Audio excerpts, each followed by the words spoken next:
All right. Welcome back. Another episode of Chart Talk. Like always, let's dive right in. I'm going to start with going over the cues for a moment. Again, the cues have been leading this market higher. We've been in this very clear breakout stage for the past few months. And we've been in, again, this nice 45-degree angle, nice trending market.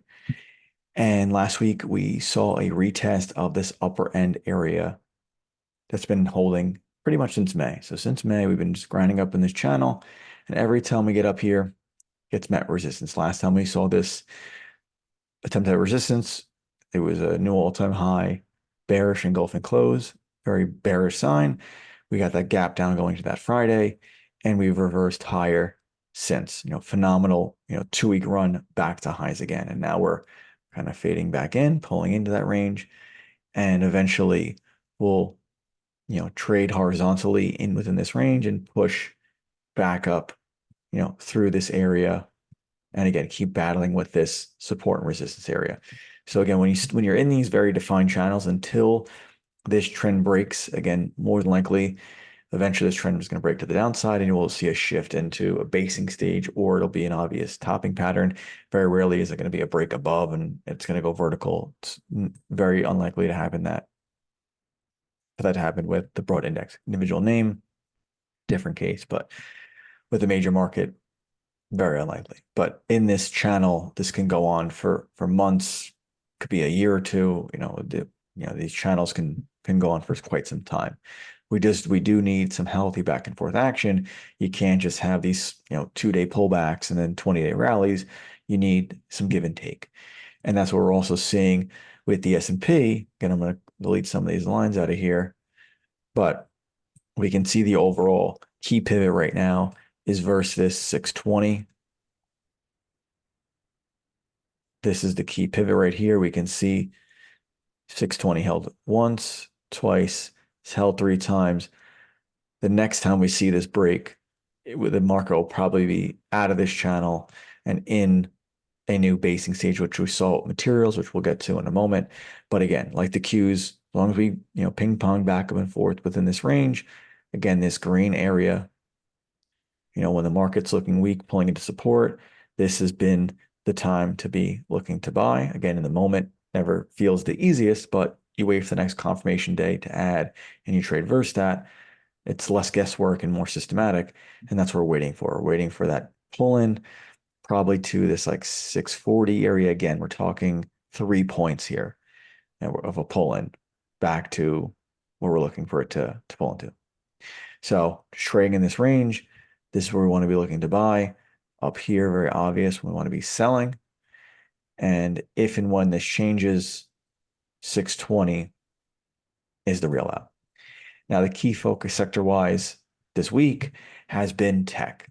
But before we talk about tech and the current pattern I'm seeing, I want to show some prior examples of what I've been articulating with the Qs and the S&P. So firstly, let's look at materials. So materials, I'm going to delete everything here, but we saw a similar channel, just like we saw with most major sectors right now and most of the major markets. We just saw this very clear upward channel.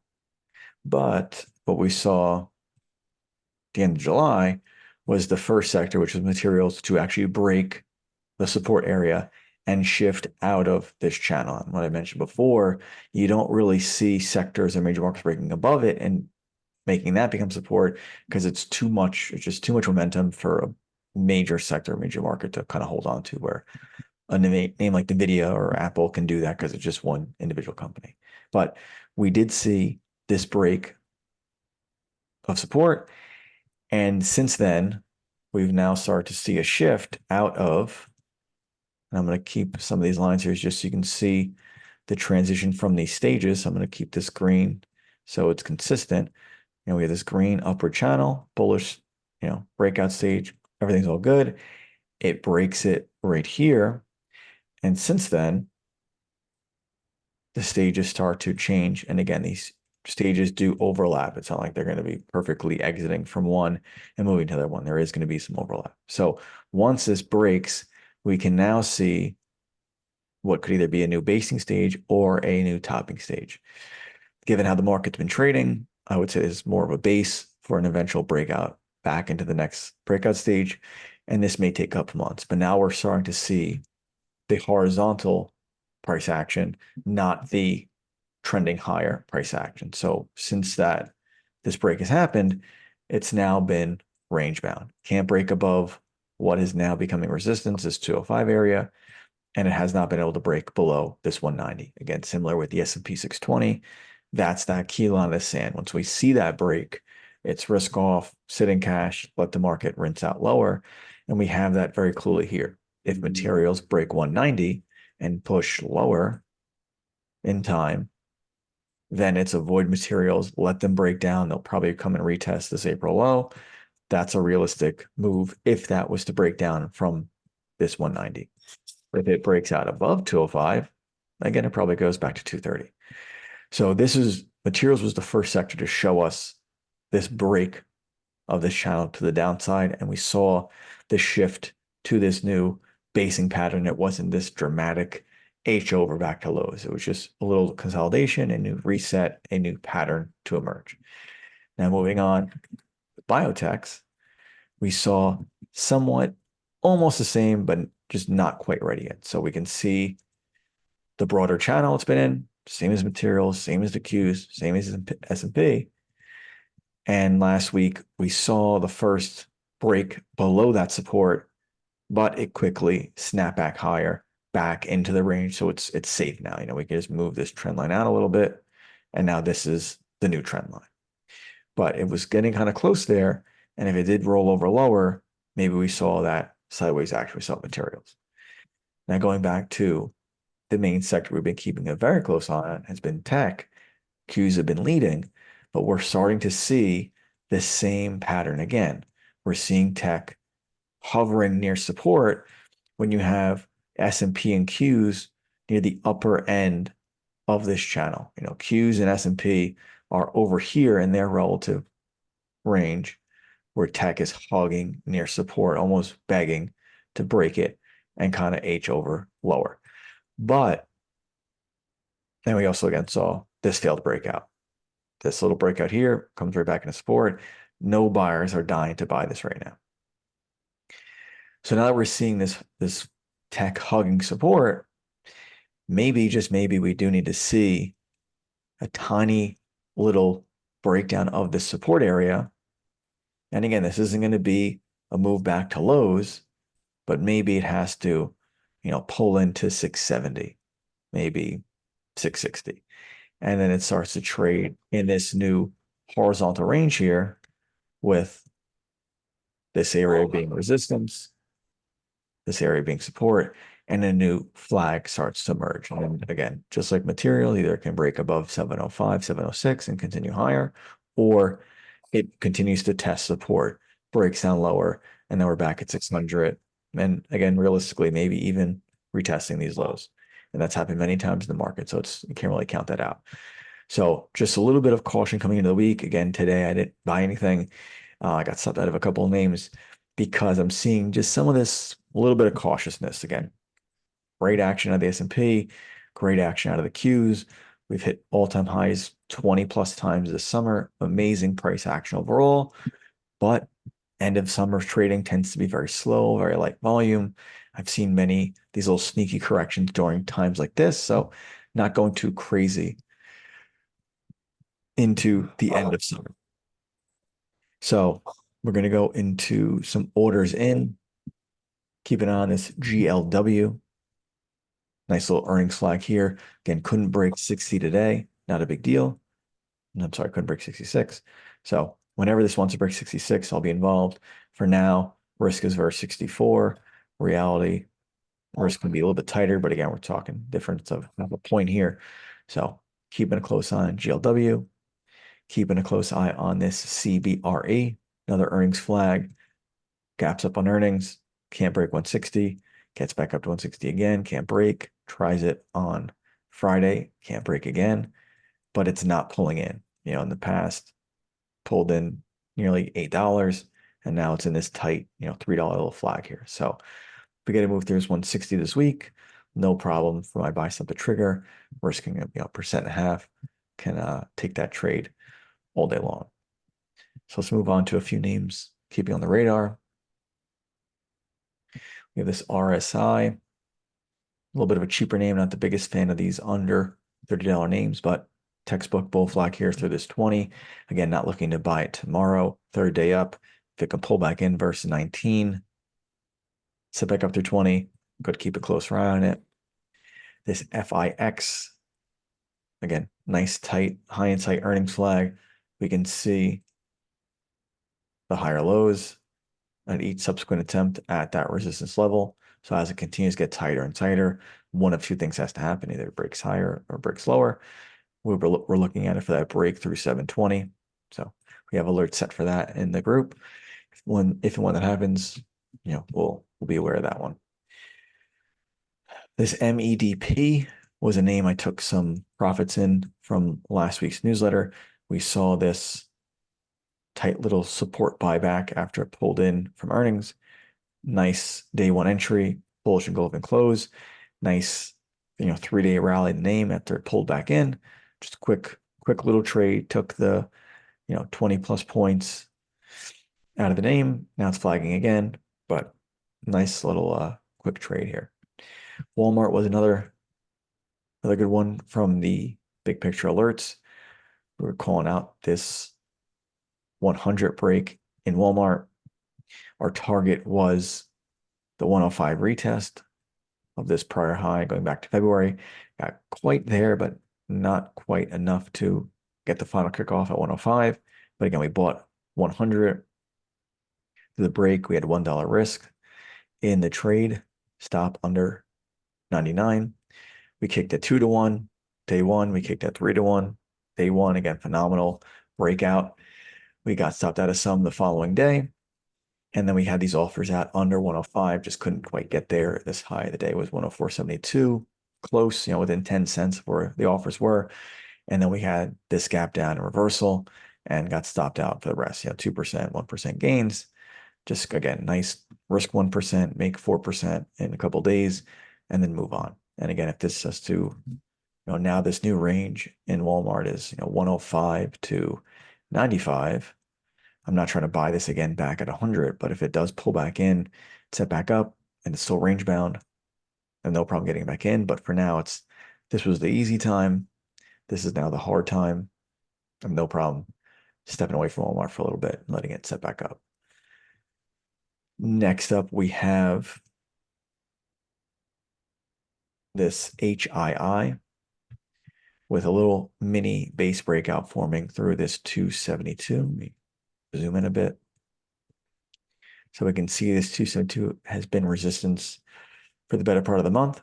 Just keeping a close eye on it, waiting for that breakout, and then probably keep this a little bit tighter when the day comes. But just keep this on the radar for now. ADP, one of our trading big picture members, Tesla's idea. We can see this continue to get tighter and tighter near support. So looking at this more as a long through this 305 area than a short down to 300. So keeping some alerts set here as it's getting tighter for potential breakout, back in that 315, 330 range. Next up, we have this ALL. We can see this 210 very clear. Let me zoom this in a bit more. We can see back in November, couldn't break 210. See back in March, could not break 210. See May and June, kind of breaks a little bit, still can't break it.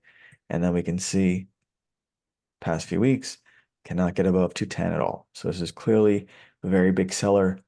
When we're talking about big sellers, think of like a Warren Buffett, think of a hedge fund, think of a massive mutual fund with a big position in Allstate from 160, and they're trying to sell it now, and they're sitting on the offer with tens of millions of shares that traders like us are trying to buy to break it out.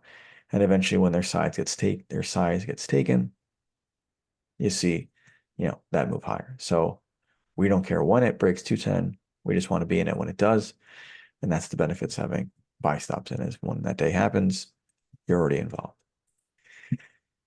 Next up, we have this Lin, which was one of, remember, Becker's top ideas coming into the week.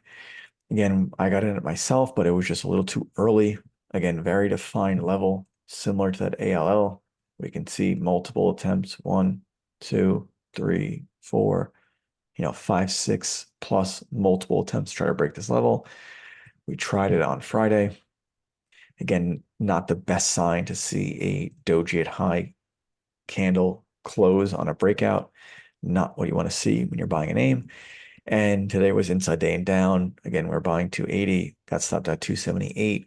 We're talking less than a 1% risk on this trade. So take the 1% loss, not a big deal.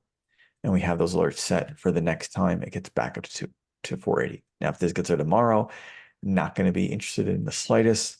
I'd like to see this pull back into 470 at least, again, if not more, and do something like this. It does. I don't want this going to. This is not going to go tomorrow. You want to see it kind of pull back in, get off people's radar, and then take that next attempt down the road when it can build up some power and kind of push through. So we tried it. We didn't want to miss it. 1%, 0.5% loss, no big deal, and can revisit. Next, we have this GNTX, another one of these earnings bull flags. Again, tries to get up there, can't, pulls back in, needs to set back up. And again, where I'm putting these arrows is, again, I'm not putting it here, expecting it to be today or tomorrow, moving out a couple weeks, letting it pull in, letting it set back up, and then climb its way back to that level. So we have those alerts set. We'll get reminded if and when that time happens. We're ready to buy that 28. Next, we have this ACLX. Again, a lot of these names were looking very good coming into the week. Market closed very strong last week, but we're seeing a lot of that kind of profit taking, giving back action. And that's just more of those little bit of those red flags of, let's be patient, let the market settle out before we go, gung ho. So this ACLX, we have this 75 breakout. Again, probably needs to pull back into 68, maybe even shake out again before it sets up, but very nice pattern developing here. Just need to give it some time to set up and get a little bit tighter for an entry. This AS, last name on the radar, probably the best earnings flag out there. Very defined level through this 40. You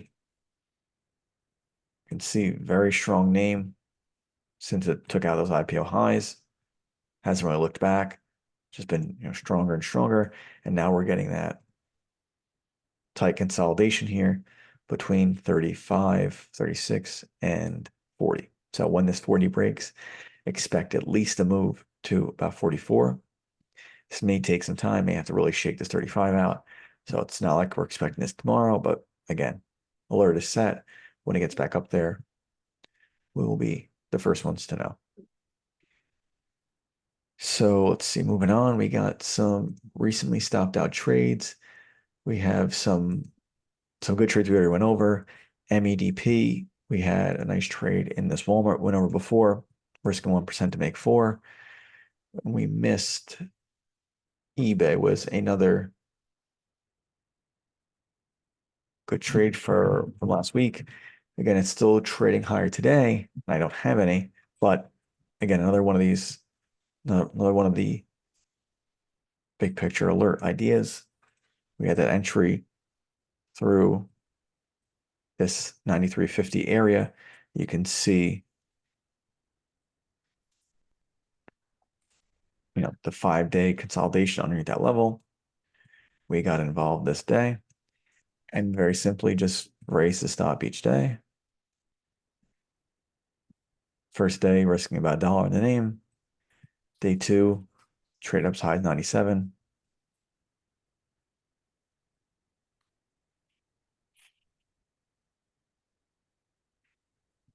And we got a nice 3-day move out of this name and got stopped out when it took out the prior lower day. Again, still looks phenomenal, still looks very good.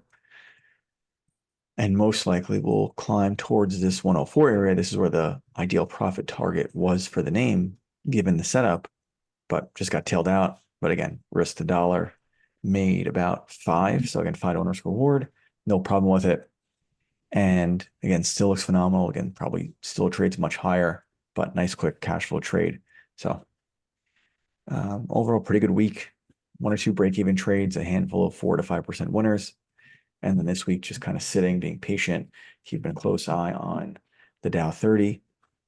Again, tried to break out that blue sky breakout, but just did not have the momentum. And again, just more of these kind of cautious, flashing yellow signs of being cautious, keeping some cash on the sidelines, and letting the market pull back in. Because if we're flagging under all-time highs and the push gets immediately sold off, buyers not ready yet. So we don't need to push it. Right now, it's just kind of conserving the ammo and being patient. So that is it for this week. I want to thank you guys for popping in again, and see you guys in the alpha chat.